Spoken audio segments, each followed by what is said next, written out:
Bienvenue à nouveau. Nous sommes rejoints une fois de plus par Larry Johnson, ancien analyste de la CIA, pour discuter de ce qui semble être une guerre qui approche à grands pas avec l'Iran. Au moins, le monde a désormais les yeux tournés vers l'Iran, étant donné que les États-Unis continuent de mobiliser de plus en plus de moyens militaires dans la région. Comment devons-nous interpréter cela? S'agit-il d'une préparation à la guerre ou simplement d'une démonstration de force américaine pendant les négociations?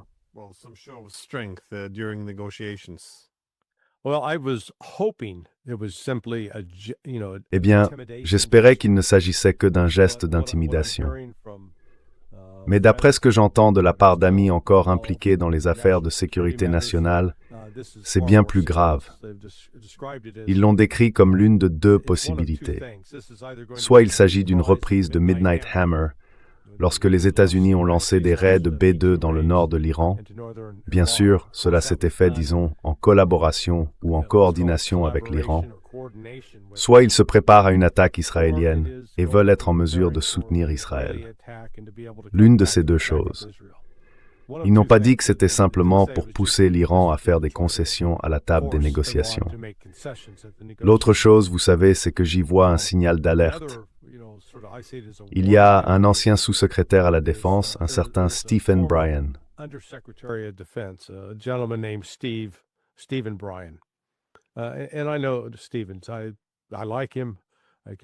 Et je connais Stephen, je l'aime bien. Je le considère, tu sais, comme un ami. Nous sommes en contact par email et par appel Zoom. Mais c'est un sioniste, et je n'emploie pas ce terme de manière péjorative. Je veux dire, c'est sa conviction. Il croit que Dieu a donné cette terre à Israël et qu'ils ont le droit de l'occuper. Il est très modéré. Ce n'est pas un extrémiste comme Ben Gvir ou Smotrich. Et il écrit des analyses solides et bien construites. Eh bien, il a publié un article il y a 2 jours en réaction aux récentes négociations entre les États-Unis et l'Iran. C'était très émotionnel. Il critiquait vivement Witkoff et expliquait comment l'Iran utilise une stratégie de rope-a-dope en référence à la technique de Muhammad Ali consistant à laisser son adversaire s'épuiser avant de riposter.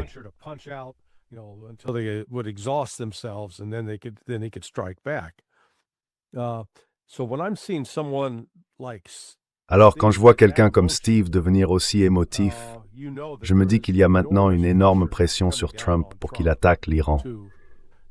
Et le problème, c'est qu'ils sont passés des armes nucléaires aux missiles balistiques et au soutien au Hamas et au Hezbollah. Ce qui est, tu sais, surtout pour le second, une véritable fausse piste. La rhétorique et les affirmations d'Israël ne correspondent pas aux faits. Et j'ai vu ton récent débat avec ce type, Rosenberg, Joel Rosenberg, et j'ai trouvé que tu avais fait un excellent travail. Mais encore une fois, il continuait à répandre des mensonges sur de prétendues attaques terroristes massives du Hamas et du Hezbollah. Et je dis simplement, tu vois, je mets quiconque au défi. Allez faire vos propres recherches.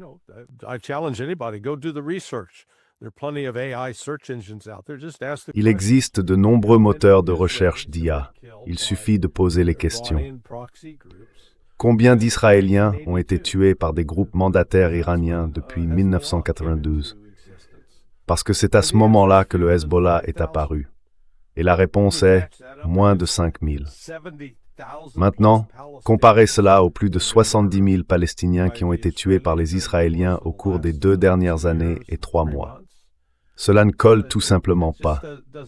Donc Trump subit actuellement une forte pression pour attaquer l'Iran. Et je pense que c'est l'une des raisons pour lesquelles Bibi Netanyahou vient en ville, non seulement pour pousser Trump à le faire, mais aussi pour coordonner. Je pense qu'il est très probable que nous assistions à des violences dans les 2 prochaines semaines.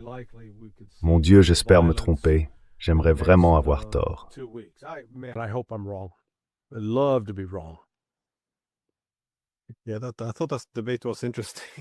Oui, j'ai trouvé ce débat intéressant, parce qu'il est tellement malhonnête. Mais on voit ça tout le temps avec ce genre d'arguments. Ils disent « Regardez ce gouvernement, il traite sa population de façon horrible, et tout le discours est assez manipulateur. » Mais ensuite, quand on demande « Qu'espérez-vous accomplir avec une frappe militaire de ce type ?» Parce que si l'on regarde toutes vos aventures militaires des 20 ou 30 dernières années, laquelle a jamais conduit à un succès? Et là, c'est, eh bien, nous n'avons pas stabilisé de gouvernement, mais nous avons créé le chaos et des divisions pour qu'ils soient assez affaiblis pour ne pas menacer Israël. Donc on ne peut pas avoir le beurre et l'argent du beurre.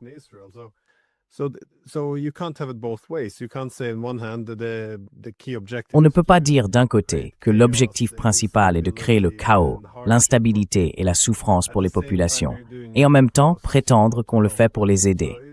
C'est juste, enfin, si c'est ton but, si tu penses que chaque pays de toute la région doit être divisé, détruit et plongé dans le chaos pour qu'Israël soit en sécurité, alors fais cet argument. Je trouve simplement très malhonnête qu'ils doivent faire semblant d'être des humanitaires, de se soucier des manifestations tout en faisant en réalité tout leur possible pour déstabiliser. Ils veulent continuer à faire affluer les armes, à alimenter la violence. Enfin, c'est, encore une fois, au moins si tu dis « nous voulons détruire l'Iran », au moins tu es honnête.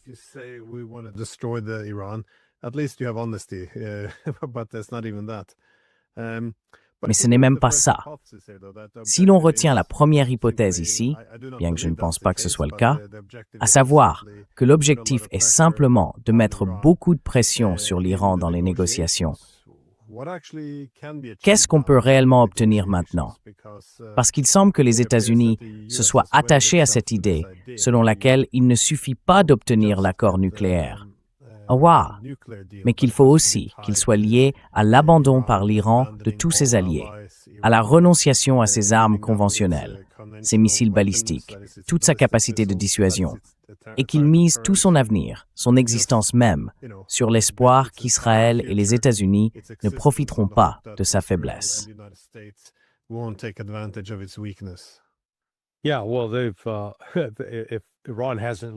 Oui, eh bien, si l'Iran n'a pas encore tiré cette leçon, ils vont avoir de plus gros ennuis. Mais je pense qu'ils l'ont comprise. Vous savez, ils disposent de 18 types différents de missiles balistiques, à la fois anciens et très modernes. Ils viennent de tester un missile balistique intercontinental, apparemment avec succès. Ils ont 5 types différents de missiles de croisière et plus de 15 types de drones. Donc, l'Iran s'est préparé au cours des dernières années.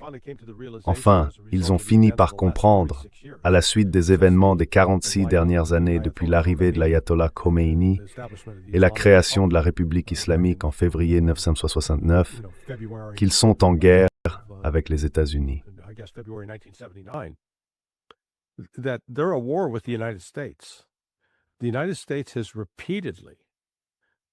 Les États-Unis ont attaqué l'Iran à plusieurs reprises, et non l'inverse. Les États-Unis aiment beaucoup créer ce récit selon lequel ils seraient, vous savez, là, tranquillement, à vaquer à leurs occupations, quand soudain, ces méchants Iraniens surgissent de nulle part pour nous attaquer. Et vous savez, ils disent, « Regardez, l'Iran était derrière l'attentat contre la caserne des Marines à Beyrouth, au Liban, en octobre 1983. » Eh bien, que s'est-il passé en septembre 1983? Ah oui, c'est vrai. Les cuirassés américains, à l'époque où nous en avions encore déployé, bombardaient les quartiers et villages chiites de la vallée de la Bekaa, tuant des femmes et des enfants chiites. Alors vous savez, quand nous tuons un tas de civils et que leurs proches ou amis ripostent, nous faisons semblant d'être surpris.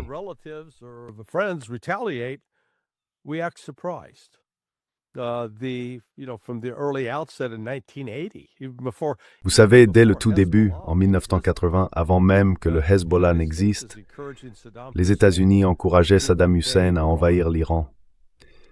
Et ensuite, nous avons fourni à Saddam Hussein des produits chimiques précurseurs utilisés pour fabriquer du gaz moutarde, ce qui, au final, après la guerre, a entraîné la mort d'au moins 500 000 Iraniens. Donc, vous voyez, si vous aviez tué 500 000 de mes proches, de mes compatriotes et de mes amis, et que je scandais mort à Glen Diesen, vous comprendriez au moins pourquoi. Vous avez tué un demi-million de mon peuple. Et encore une fois, voilà les États-Unis. Il y a une déconnexion totale. Nous ne semblons tout simplement pas comprendre cela. Alors maintenant, l'Iran a... Ils sont presque naïfs à certains égards.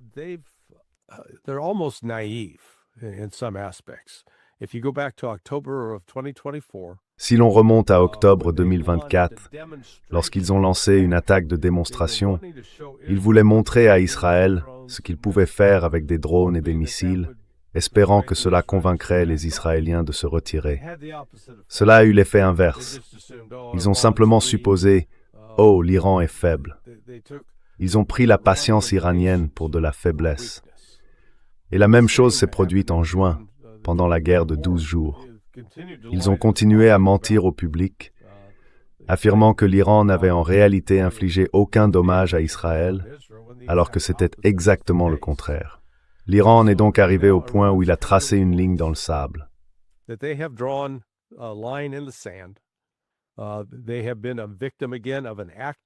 Ils ont de nouveau été victimes d'un acte de guerre de la part de l'Occident, un acte de guerre reconnu, comme l'a dit Scott Bessent.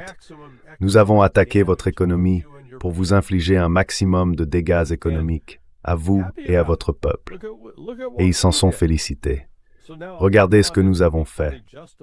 L'Iran est donc désormais pleinement justifié, et il est prêt à se défendre.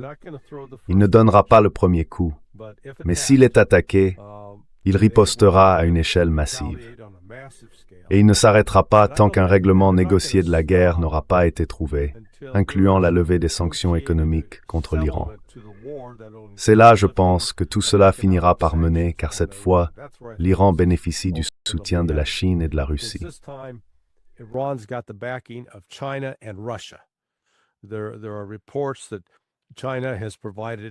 Des rapports indiquent que la Chine a fourni un radar 3D avancé, un dispositif qui leur permet de déterminer des emplacements précis, l'altitude et la direction du déplacement.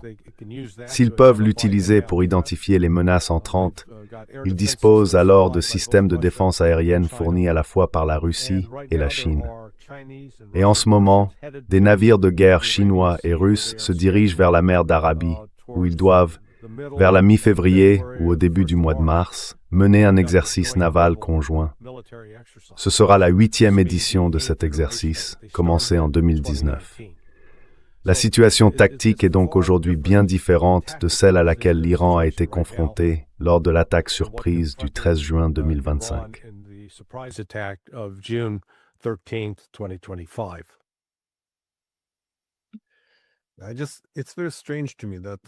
Il est très étrange pour moi que la solution finisse toujours par être la guerre.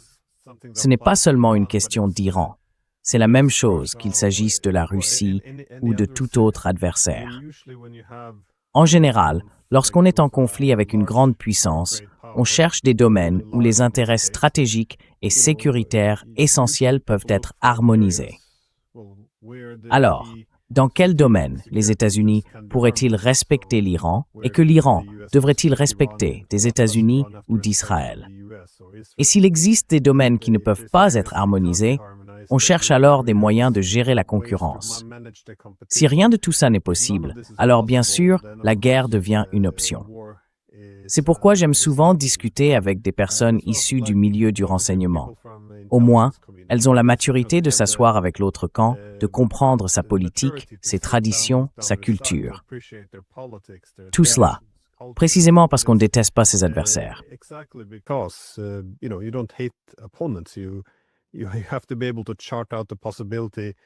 Il faut être capable de déterminer jusqu'où la diplomatie peut aller avant qu'on ne se retrouve sur la voie de la guerre.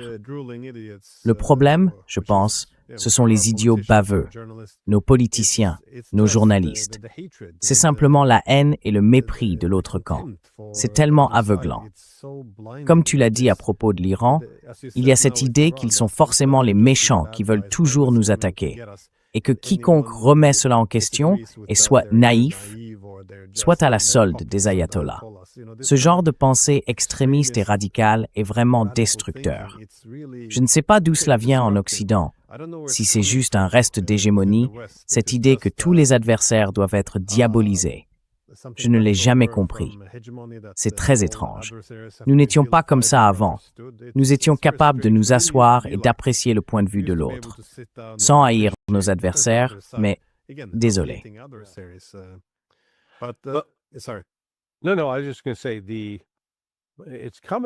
Non, non. J'allais justement dire que c'est une combinaison de deux choses. Le lobby sioniste, depuis le début des années 1970, a été 50 ans de propagande pour convaincre les États-Unis que l'Iran, en particulier, représente la plus grande menace islamique. Ce que je trouve fascinant, et je l'ai vu de mes propres yeux, c'est qu'immédiatement après le 11 septembre, je travaillais avec le commandement des opérations spéciales de l'armée américaine, le JSOC, le SOCOM. Le niveau d'ignorance concernant l'islam sunnite par rapport à l'islam chiite était incroyable. Pour eux, un musulman en valait un autre. Et quand on essayait d'expliquer que surtout dans le cas de l'Iran, ce pays avait été à plusieurs reprises attaqué par ces extrémistes musulmans sunnites, ils ne comprenaient pas.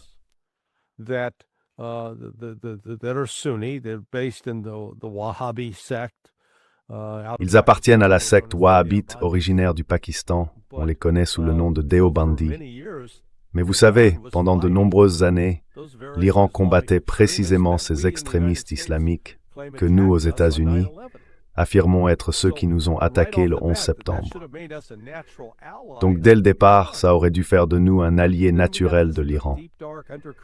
Mais ensuite, il y a eu ce courant souterrain profond et obscur, où la CIA finançait et soutenait nombre de ces groupes sunnites radicaux pendant la guerre d'Afghanistan contre les Soviétiques, avait établi des relations et des contacts, puis avait continué à les utiliser, au point de les déployer pendant la deuxième guerre de Tchétchénie contre la Russie.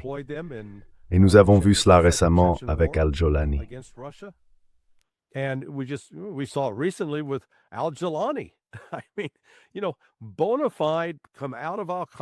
Je veux dire, vous savez, un vrai de vrai, il est sorti d'Al-Qaïda, a fait partie de l'État islamique, puis de l'État islamique à Al-Nosra, et ensuite, à partir d'Al-Nosra, il a monté sa propre organisation.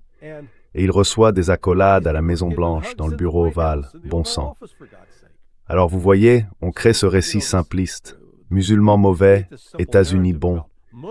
Et ensuite, on range l'Iran dans la catégorie des méchants, sans vraiment comprendre comment ils ont combattu le même extrémisme islamique que nous prétendons combattre. Et pourtant, à travers mon ancienne organisation, nous finançons et soutenons ces mêmes extrémistes. Je veux dire, c'est là qu'on prend du recul et qu'on se rend compte que le monde n'est pas tel qu'on nous le présente.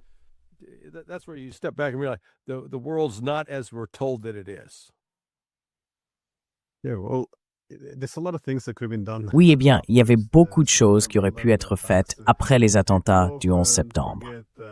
Les gens oublient souvent que le premier dirigeant étranger à appeler Bush a été le président Poutine.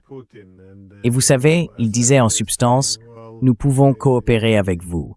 Construisons un partenariat sur cette base. » Et c'était une idée sincère.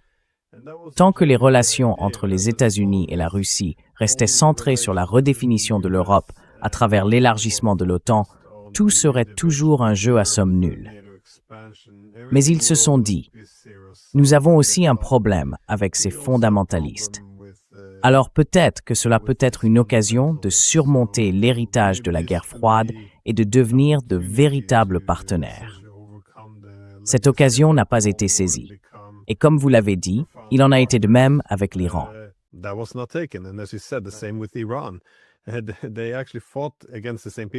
Ils se sont en fait battus contre les mêmes personnes. Les Iraniens se sont également rapprochés des États-Unis. Rien n'a changé.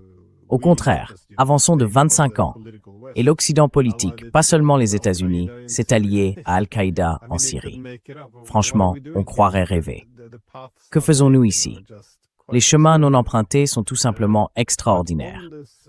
Mais sur cette voie, menant maintenant à la guerre contre l'Iran, c'est bien là que nous semblons nous diriger. Quelles armes les États-Unis ont-ils rassemblées? Avez-vous une vue d'ensemble claire?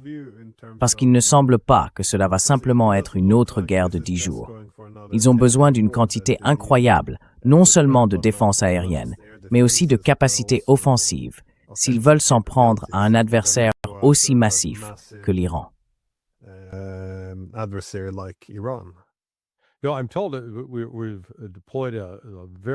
Bill, on m'a dit que nous avions déployé un très grand nombre de chasseurs-bombardiers F-35 dans la région. Alors, il y a le F-35C, qui opère à partir des porte-avions, mais en plus de cela, il y a d'autres F-35 basés à terre, qui ne décollent pas des porte-avions. Ceux-là sont utilisés pour ce qu'on appelle la SEAD, Suppression of Enemy Air Defenses, c'est-à-dire la suppression des défenses aériennes ennemies. Tu sais, dès qu'on parle de choses militaires, il faut utiliser des acronymes, parce qu'ils ne parlent que comme ça. Mais la mission SEAD, c'est exactement ça. J'ai reçu un message d'un de mes lecteurs à Erevan, en Arménie, qui disait qu'il y a là-bas une forte présence américaine, un grand déploiement de C-17 et d'autres avions.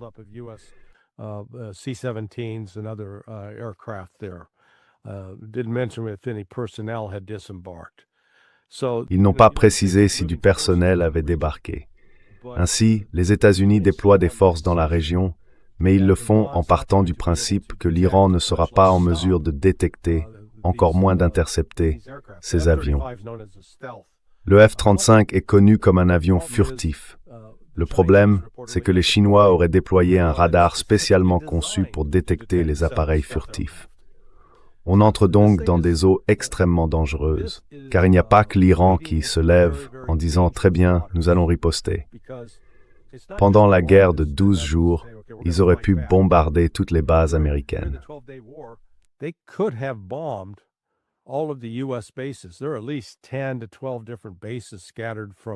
Il y a au moins 10 à 12 bases différentes dispersées du Qatar jusqu'à l'Arabie Saoudite, au Koweït, en Irak et en Syrie. Mais elles n'ont pas été touchées avant la toute fin, lorsque l'Iran, Trump a obtenu la bombe et a, je cite, anéanti Fordo. Puis l'Iran a frappé la station radar de la base aérienne d'Al-Udeid au Qatar. Ensuite, tout était terminé. Ce ne sera pas le cas cette fois-ci. Les chiites de toute la région, en particulier en Irak, se sont déjà soulevés et ont déclaré qu'ils lanceraient une attaque totale contre les intérêts et le personnel américain. Cela pourrait donc très rapidement devenir incontrôlable.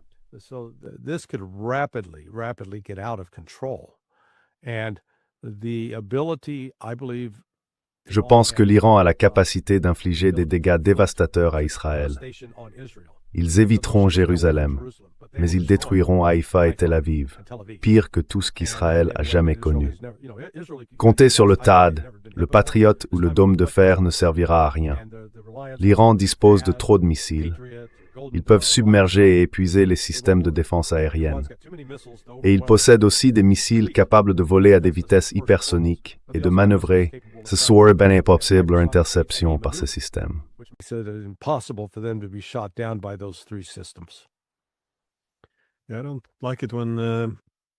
Je n'aime pas quand il y a trop d'imprévisibilité en jeu ici. Mais voilà ce que je veux dire. Les États-Unis ne savent pas exactement ce que possède l'Iran. Tout ce qu'ils savent, c'est que les Israéliens les avertissent que l'Iran a pu reconstituer la plupart des choses qu'ils avaient, soit tirées, soit perdues lors de la dernière guerre. Mais si l'on ajoute à cela, je pense que les Russes, comme je l'ai dit, et les Chinois savent que cette guerre ne sera pas courte comme les autres. Elle sera bien plus brutale et prolongée. Donc je pense qu'ils trouveront aussi des moyens d'aider, même si ce n'est qu'en fournissant du renseignement ou quelques radars capables de détecter mieux que ceux des Israéliens.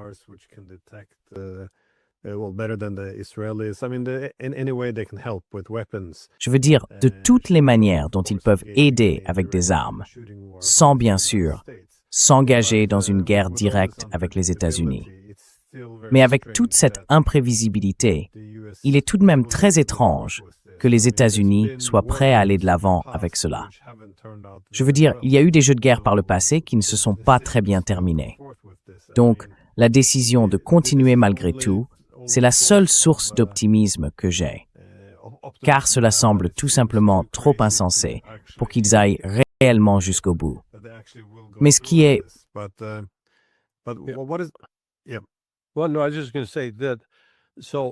Eh bien non, j'allais justement dire cela.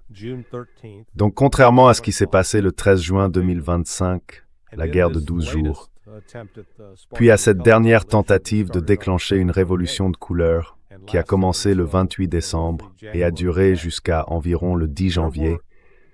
Il y avait principalement des agents du renseignement du Mossad sur le terrain en Iran. Ils ont joué un rôle crucial surtout pendant la guerre de 12 jours, en aidant à détruire certains systèmes de défense aérienne ainsi qu'à guider des armes au laser sur leurs cibles. À ma connaissance, Israël ne faisait pas voler d'avions en Iran ni au-dessus de l'Iran pendant la guerre de 12 jours. Ils utilisaient encore des frappes à distance. Eh bien, ces réseaux de renseignement, je pense, ont maintenant été complètement compromis à cause de ce que les Iraniens ont découvert l'année dernière et de ce qu'ils ont fait cette fois en suivant les terminaux Starlink.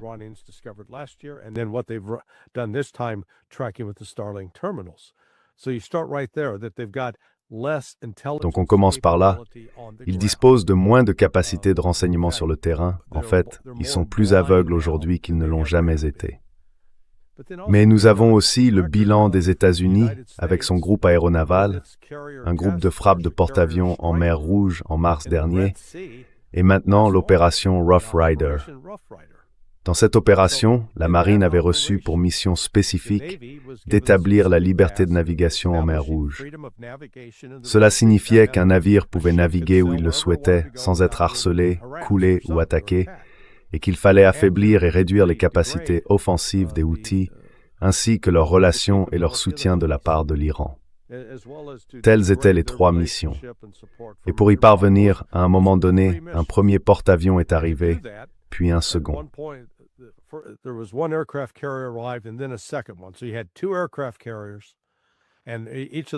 Donc, il y avait 2 porte-avions, et chacun d'eux était accompagné de 4 ou 5 destroyers et d'un croiseur. Le rôle de ces navires est d'assurer une protection défensive.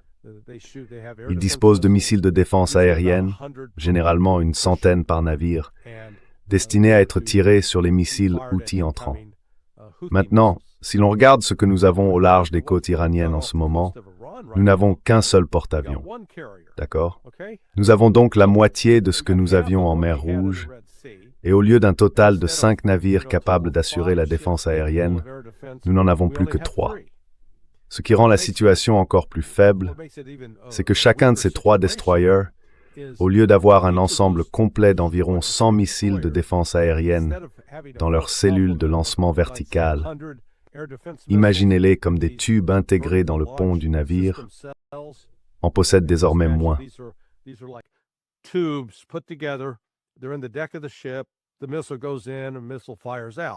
Le missile entre, puis le missile est tiré. Eh bien, au lieu d'avoir un effectif complet d'une centaine, ils n'en ont qu'environ la moitié, peut-être 50 à 60. Le reste, ce sont des missiles de croisière Tomahawk. Maintenant, on pourrait dire, oh, eh bien, ils peuvent tirer ces missiles de croisière Tomahawk en utilisant le GPS. Mais d'après ce que je comprends, ces navires restent à environ 1000 milles des côtes iraniennes, car l'Iran dispose de drones et de missiles anti-navires capables de parcourir plus de 1000 milles. Et quelle est la portée d'un Tomahawk? 1000 milles. Donc s'ils les tirent, ils atteindront à peine les plages. Ce n'est pas comme s'ils pouvaient frapper n'importe où à l'intérieur de l'Iran. Ainsi, quand on prend du recul et qu'on examine cela d'un point de vue militaire, on doit dire qu'au vu de la situation en mer Rouge, les États-Unis disposaient de tous les avantages militaires sur les Houthis.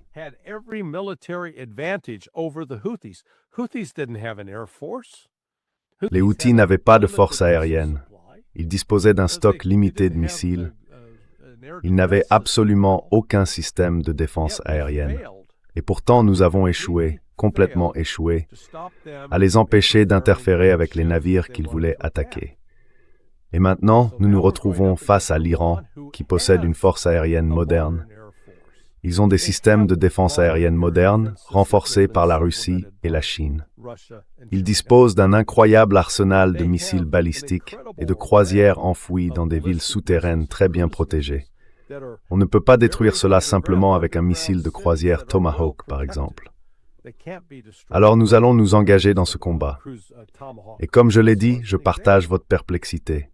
Mais à quoi diable pense-t-il? What the hell are they thinking?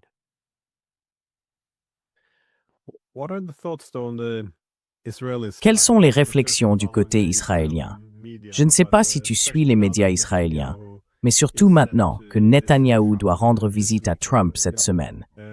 Les Israéliens ont subi beaucoup de destruction la dernière fois. J'ai entendu dire que certains pensent qu'il prévoit de rester en retrait cette fois-ci et de ne participer que si l'Iran est en position de faiblesse, et que ce serait, je suppose, une aventure militaire à faible coût, en espérant que l'Amérique puisse s'en charger seule. Encore une fois, on ne sait jamais. Mais quelle impression as-tu d'Israël? Y a-t-il une crainte qu'il faille agir maintenant, avant que l'Iran ne devienne trop puissant? Ou bien des inquiétudes selon lesquelles Israël lui-même ne serait pas prêt pour cette guerre? Je trouve souvent, à leur crédit, que les Israéliens ont des médias au moins plus honnêtes sur leurs intentions que les nôtres. Mais je me demandais, comment tu perçois le point de vue israélien à ce sujet?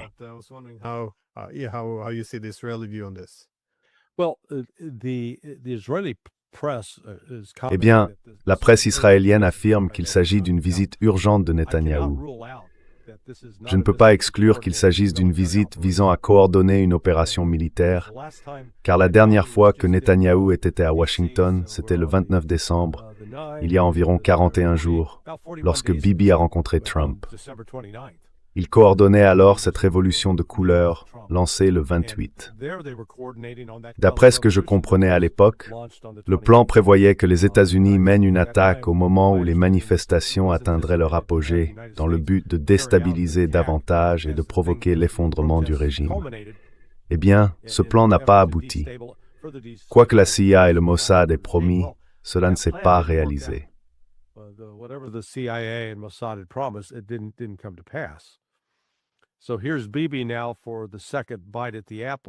Alors voilà, Bibi maintenant, qui tente une deuxième chance.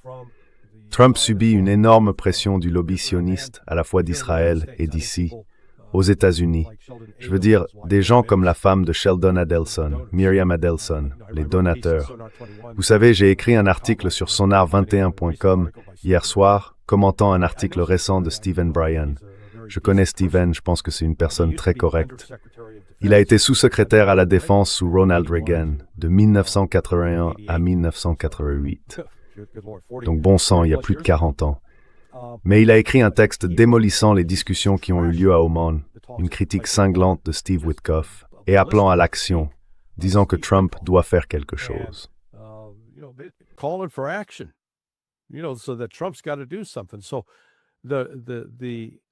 Donc il n'y a aucun soutien. Ce que je veux dire, c'est que lorsque je vois quelqu'un comme Stephen Bryan adopter cette position, ce n'est pas un Ben Gvir ou un Smotrich. Vous savez, ces types sont fous, ce sont des fanatiques. Stephen n'est pas un fanatique. Je veux dire, c'est un sioniste, mais il fait habituellement preuve de réflexion et d'analyse rationnelle. Là, il était tout émotif. Et s'il ressent les choses ainsi, je vous garantis que cette opinion est partagée non seulement au sein de la communauté juive, mais aussi au sein de la communauté sioniste parmi les chrétiens. Et avec ce genre de pression exercée sur Trump, il y a de fortes chances qu'il cède. Ce qui est si dangereux, c'est que nous continuons à nous répéter à quel point nous sommes formidables sur le plan militaire.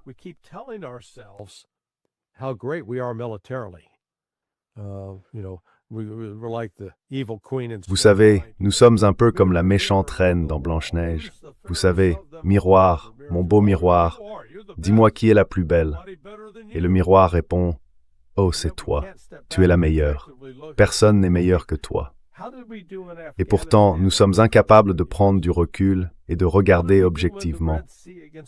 D'accord, comment nous en sommes-nous sortis en Afghanistan après 21 ans? Comment nous en sortons-nous en mer Rouge face aux Houthis après plus d'un an de l'opération Prosperity Guardian, puis de Rough Rider? Nous avons échoué.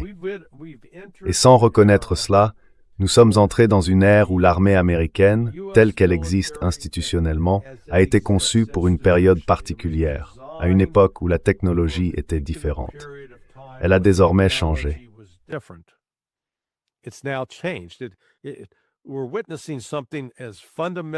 Nous assistons à quelque chose d'aussi fondamentalement différent que ce qui s'est produit entre la guerre hispano-américaine et la Première Guerre mondiale.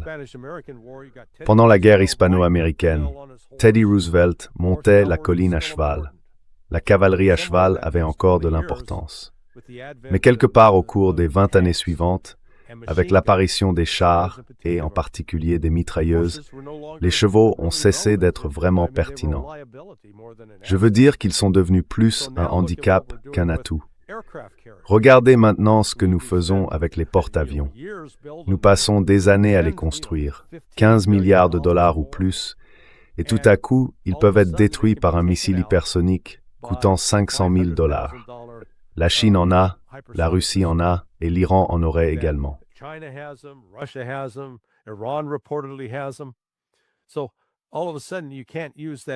Donc, tout à coup, vous ne pouvez plus utiliser cet avion. Et puis, juste avant de venir dans votre émission, je lisais un article qu'un de mes amis de l'armée de l'air m'avait envoyé. Les États-Unis, réfléchissez à ça. La marine américaine a maintenant créé un avion de chasse et d'entraînement qu'elle n'autorisera pas à atterrir sur un porte-avions. D'accord? Donc, ils développent une nouvelle technologie de chasse, mais elle ne sera pas basée sur porte-avions. Alors on se demande, pourquoi avons-nous des porte-avions? Surtout maintenant, comme on le voit dans le cas de l'Iran, nous devons les maintenir si loin des côtes que les armes qu'ils possèdent, celles qui pourraient normalement être utilisées si les porte-avions se trouvaient, disons, à une centaine de milles, sont désormais pratiquement inutiles à cause de la distance trop grande.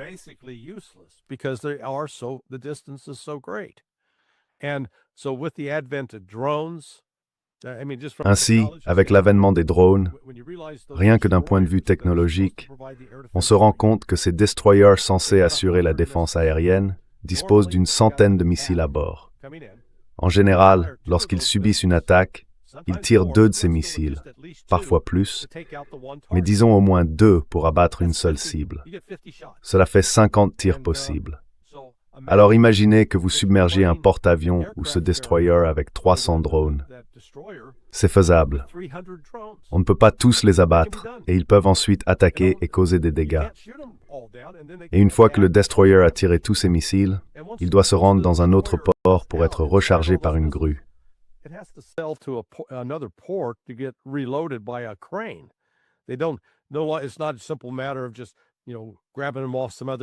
Ce n'est pas simplement une question de les attraper sur un autre navire et de les fourrer dans le tube.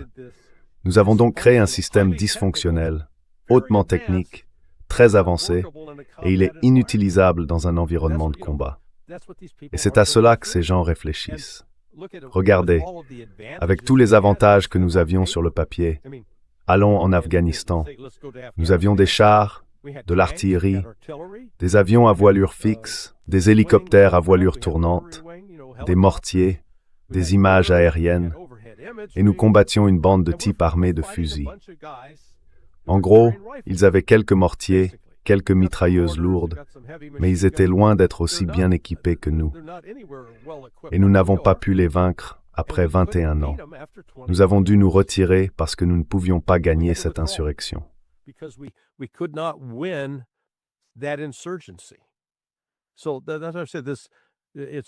Donc, comme je l'ai dit, c'est une chose d'avoir l'armée la plus coûteuse du monde, mais la question est, peut-elle réellement vaincre un ennemi ou quelqu'un que vous avez qualifié d'ennemi, puis contrôler la situation? Et il ne s'agit pas seulement des États-Unis. Je veux dire, cela est aussi arrivé à Israël. Réfléchissez-y. Voici Israël avec une armée de 300 000 hommes. Ils ont encerclé une zone de 5 000 de large et 25 000 de long. Ils combattent une force qui, encore une fois, est armée de pistolets et de fusils. Ils ne disposent pas de chars, d'artillerie, ni d'équipements lourds.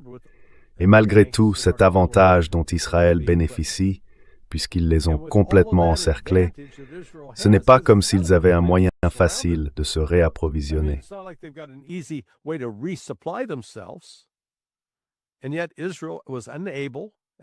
Et pourtant, Israël n'a pas réussi, et n'a toujours pas réussi, à vaincre le Hamas et à prendre un contrôle réel du territoire, c'est-à-dire pouvoir marcher dans les rues sans craindre une embuscade. C'est pourquoi nous devons nous détacher de cette mentalité hollywoodienne de la prouesse militaire et reconnaître qu'il existe toujours des limites à la puissance militaire. Comme l'a expliqué Clausewitz, la force militaire n'est qu'un aspect de la politique. Il faut s'occuper de la politique réelle. Et c'est là, selon moi, que les États-Unis échouent. Nous refusons d'affronter la réalité politique de la situation. À la place, nous nous complaisons dans ces fantasmes.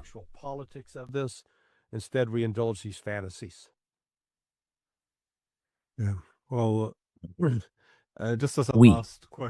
Eh bien, juste une dernière question. Comment voyez-vous les autres pays de la région réagir? Parce que, comme l'a dit l'Iran, ce serait probablement une guerre régionale. Il frapperait au moins les bases américaines dans la région, mais il considérerait aussi que les pays qui participeraient à cela devraient, être tenus pour responsables, n'est-ce pas? Cela inclut le lancement ou le ravitaillement depuis leur territoire. Je sais que l'armée saoudite a déclaré non burhau.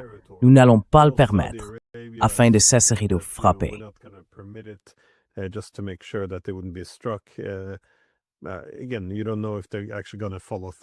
Encore une fois, tu ne sais pas vraiment s'ils vont aller jusqu'au bout. Mais comment vois-tu le reste de la région? Peut-être se joindre à la fin? Tu as mentionné Erevan, et on pourrait aussi ajouter Bakou à cette liste. Dans quelle mesure penses-tu que les États-Unis pourraient descendre depuis le nord? Parce que tu sais, Téhéran est tout là-haut, près de la mer Caspienne. Ça ne me surprendrait pas qu'il y ait des tentatives d'utiliser, oui, au moins l'Azerbaïdjan comme base de lancement. Maintenant que tu sais, Trump a apporté la paix dans cette région.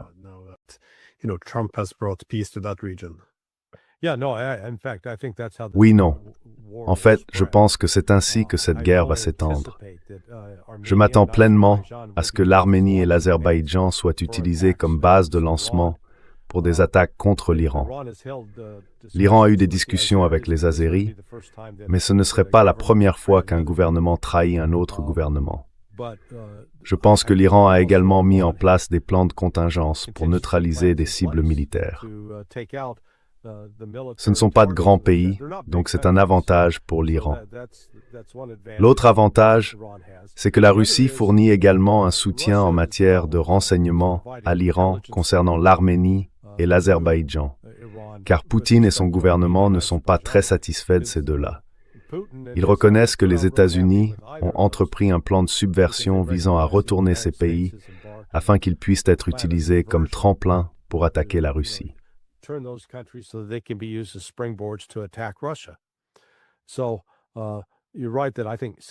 Donc tu as raison de penser que l'Arabie saoudite et le Qatar vont probablement choisir de rester en dehors de tout cela, si possible. L'Irak, lui, s'est déjà essentiellement déclaré pleinement aligné sur l'Iran et en soutien à celui-ci. Ce qui, il faut le reconnaître, est un accomplissement remarquable, car si l'on remonte 40 ans en arrière, l'Iran et l'Irak étaient des ennemis qui se tuaient mutuellement. Et encore une fois, ils le faisaient à l'instigation des États-Unis. La plupart des gens aujourd'hui ne se souviennent pas que, du moins pendant les 8 premières années de 1998, l'un des plus grands soutiens de la République islamique d'Iran dans l'acquisition d'armes était Israël. Israël.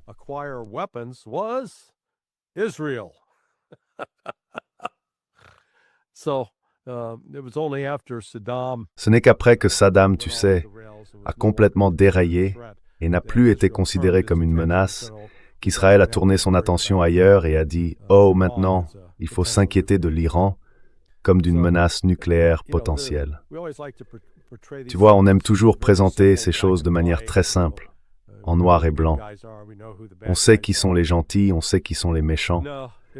Non, c'est une situation bien plus complexe, bien plus nuancée.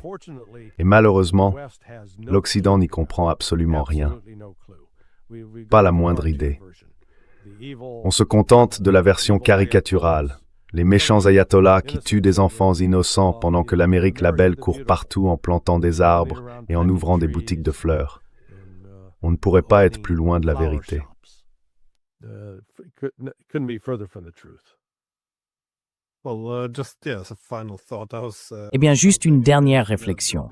Quelque chose que j'ai également mentionné lors du débat auquel vous faisiez référence.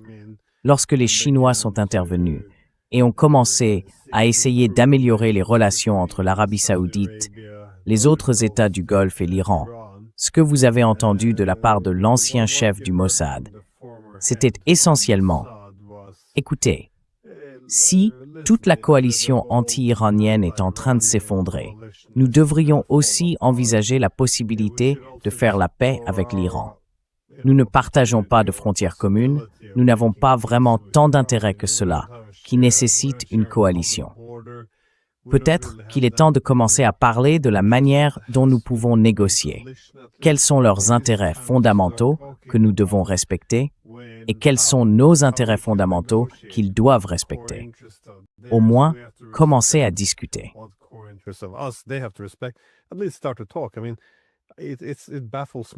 Je veux dire, cela me dépasse qu'il n'y ait absolument aucun effort pour au moins explorer cette possibilité. Je ne vois pas pourquoi l'Iran doit être, tu sais, cet ennemi acharné. Je pense, comme tu l'as dit, que cette idée selon laquelle c'est dans leur sang qu'ils veulent détruire l'Amérique, je ne sais pas d'où cela vient. En réalité, il y a eu au fil des années des tentatives qui montrent que les Iraniens ont envisagé la possibilité, ou du moins espéré, d'améliorer leurs relations avec les États-Unis. Et encore une fois, aucun pays au monde, s'il est raisonnable, ne souhaite entretenir une relation conflictuelle avec les États-Unis, qui possèdent la plus grande armée. Donc non, c'est absurde de voir jusqu'où tout cela est allé. It's absurd to see how far this has gone. The final thoughts before we wrap up. Oui, des réflexions finales avant de conclure. Vous savez, l'Iran et Israël ont déjà entretenu de bonnes relations, et ils peuvent en avoir à nouveau. C'était même sous l'ayatollah Khomeini, donc c'est tout à fait possible. Une partie du problème, cependant, est que l'Iran a soutenu les populations chiites au Liban, en Syrie et même en Israël. Et pour cette raison, Israël veut détruire l'Iran. Et tant que l'élément sioniste ne sera pas contenu, tant qu'il croira encore être divinement autorisé à posséder cette terre précise et à en chasser les habitants actuels, il est difficile d'imaginer que cela change. To kill the people who are already there. I mean, that's, it's a racist. Je veux dire, c'est, tu sais, une mentalité raciste, mais on ne peut pas l'ignorer. C'est réel parce que les gens agissent selon ses croyances. Et quand on se sent en position de droit, on pense pouvoir faire ce qu'on veut aux Palestiniens et aux Chiites. Tu sais, c'est pas quelque chose qui va se résoudre facilement. Mais ce qu'il faut se rappeler à propos de l'Iran, c'est que depuis que l'ayatollah Khomeini a pris le pouvoir en 1969, l'Iran n'a pas envoyé d'aventuriers militaires attaquer d'autres pays. Ils ont apporté un soutien militaire à Bachar al-Assad contre une insurrection islamiste que les États-Unis soutenaient en réalité. Je veux dire, nous soutenions les mêmes personnes qui nous ont attaqués le 11 septembre. Ça n'a aucun sens.